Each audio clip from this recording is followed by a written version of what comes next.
अस्सलाम वालेकुम। आप सबके यहाँ आने का बहुत बहुत शुक्रिया। पाक ग्रुप ऑफ कंपनीज के मालिक मिकाइल साहब, जिनका पूरा नाम मिकाइल अहमद है, मैं उनकी बेगम हूँ, और ये बीना रहमान साहब का बेगम है। हम दोनों के अलावा मिकाइल की एक और बीवी है, बल्कि थी, मारिया हाशिम उसका नाम है। मारिया पे बहुत तशद्दुद हुआ, जिसकी वजह से वो बर्दाश्त नहीं कर पाई वो तशद्दुद, और उसने अपनी जान दे दी। मिकाइल को डिसएसोसिएटिव आइडेंटिटी डिसऑर्डर है, जिसको अब्रीविएटेड फॉर्म में DID कहा जाता है। उर्दू में आप उसको दोहरी शख्सियत का मालिक कह सकते हैं। उसके बेपनाह चेहरे हैं, इतने जो मैं शायद अपनी उंगलियों पे गिन ना पाऊँ। हम सब के घर में बेटियां हैं, बहनें हैं, और हम सब चाहते हैं कि उनकी शादी हो जाए। और अगर उनकी शादी मिकाइल जैसे किसी शख्स से हो जाए तो उन पे क्या लाजिम है कि वो उस मर्द के ऐब को ढकती रहें, छुपाती रहें। हमारी बेटियां घर की रहमत होती हैं। किसी बिगड़े हुए लड़के के लिए मेंटल असाइलम तो नहीं होती। उस लड़की की अपनी जिंदगी का क्या इस तरह से किसी लड़की को अपनी जिंदगी गुजारनी चाहिए? क्या ये ठीक है? मुझे नहीं लगता कि ऐसा होना चाहिए। मैं आज यहाँ सिर्फ इसलिए हूँ ताकि कल मेरी जगह कोई यहाँ ना बैठा हो। मैं सिर्फ ये कहना चाहती हूँ कि मिकाइल को मदद की ज़रूरत है, और मुझे आप लोगों की मदद की ज़रूरत है। मैं मिकाइल से खुला लेना चाहती हूँ, प्लीज़।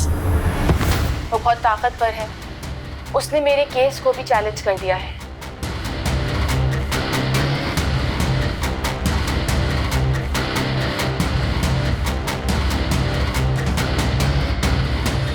मेरा नाम बीना रहमान है। मेरी और मिकाइल की शादी तकरीबन 1 साल चली है।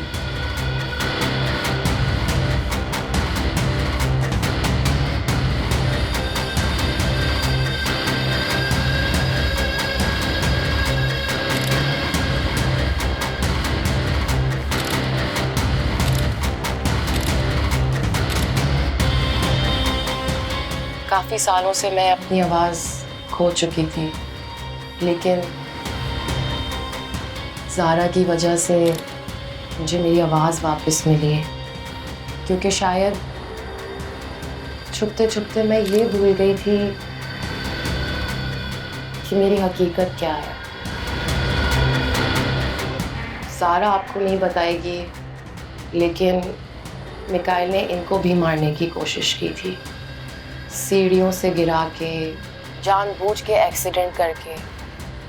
फिर भी लेकिन ये यहाँ आज बैठी हुई है।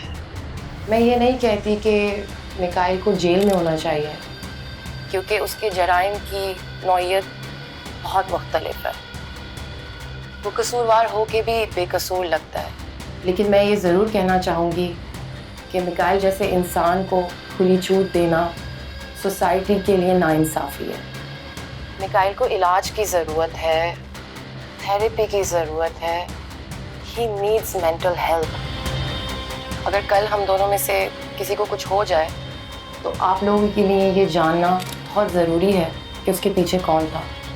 अगर ज़ारा खुला लेने में कामयाब नहीं होती, कम से कम ये सच लाना पूरी दुनिया के सामने ज़रूरी था कि हम किस जहन्नुम से निकल कर आए हैं, क्योंकि हमारा भी हक है कि हम जी सकें।